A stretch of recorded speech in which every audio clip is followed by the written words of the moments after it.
Good morning. As the UK and Brits around the world move into the Jubilee weekend in which we are celebrating Her Majesty the Queen's 70 extraordinary years on the throne, I do want to say first up that I know that those celebrations won't be the same for many of you because of your current inability to drive and the stress and all the inconvenience that this is causing you.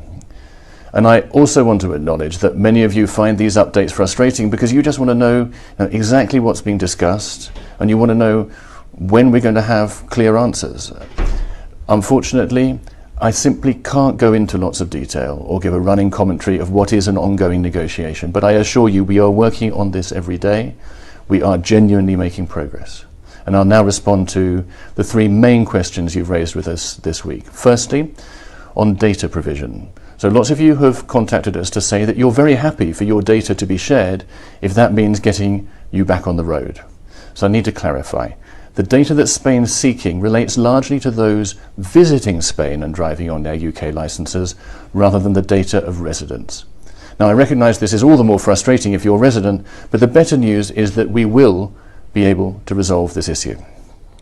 Secondly, you've also asked why the interim measure that allowed you to drive on your UK licence can't be reinstated. Now this is of course something that we asked Spain for, but the fact is that they haven't agreed to it. The more positive news is that Spain has agreed to a clause that will allow everyone back on the roads from the moment the agreement is signed for a period of up to 6 months to allow people time to exchange their licenses during that period. And that leads me on to the final point, and what I imagine is probably the most important one for you. Many of you have asked also whether we'll be able actually to reach a deal, and if so, when.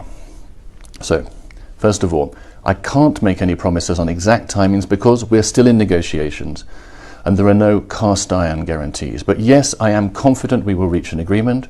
We are genuinely in the final stages and I expect it to take a matter of weeks, not months. It's our top priority here in the embassy and we're working on it every day together with our colleagues in London, of course, in order to fix this as quickly as we can.